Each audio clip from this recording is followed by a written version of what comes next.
Bonjour, je suis Jeanne, je suis formatrice en méthode de travail. Je vous propose des astuces pour mieux réussir nos études. La première astuce est apprendre au collège et au lycée avec la pâte à modeler. Nous avons 5 sens avec lesquels nous apprenons. Nous apprenons avec la vue, l'audition, le toucher, l'odorat et le goût.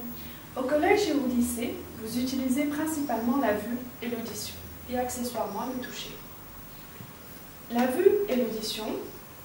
Quand vous êtes en classe, vous écoutez votre professeur, vous le regardez, et vous regardez également la leçon écrite dans le cours, également les images. Le toucher est très peu utilisé à l'école, au collège et au lycée. Il est utilisé par exemple dans les cours de dessin et des expériences physique-chimie.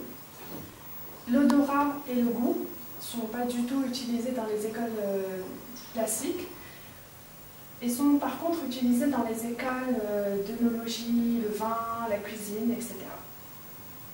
Ce qui nous concerne aujourd'hui est le toucher. Certaines personnes ont besoin de toucher pour pouvoir apprendre. Par cela, nous allons utiliser un intermédiaire qui est la pâte à modeler. En sachant que la mémoire du toucher est une mémoire qui est très efficace parce qu'elle mobilise les muscles de la main. L'utilisation de la pâte à modeler pour apprendre est très variée.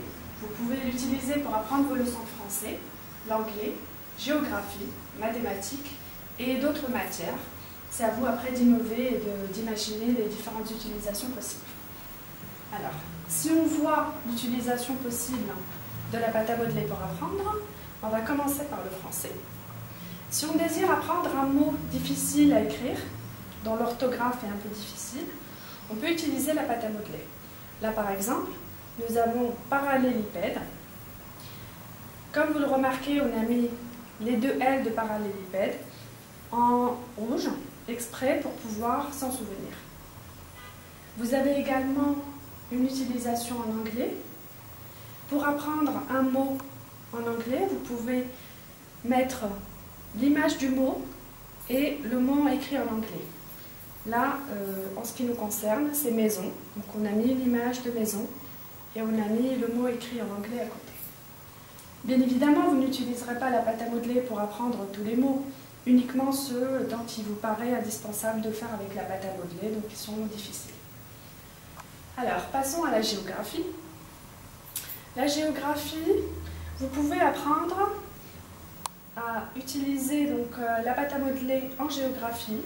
Là, en ce qui concerne cet exemple, on a fait une carte d'Afrique et vous pouvez apprendre la carte d'Afrique et les différentes villes.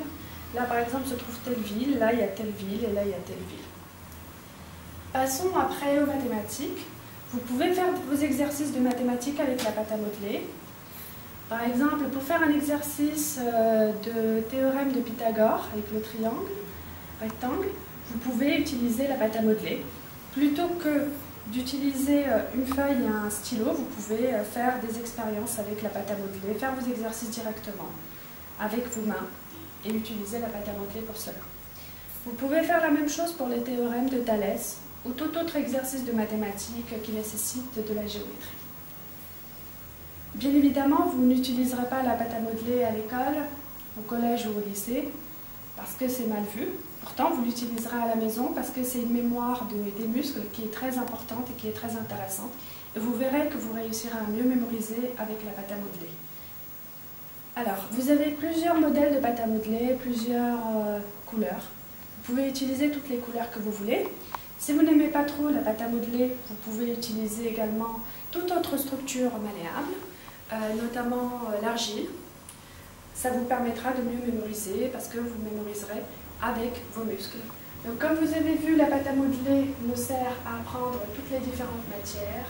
Vous pouvez l'utiliser comme vous voulez. Je vous remercie d'avoir écouté ces quelques conseils en espérant que cela vous aidera dans vos apprentissages.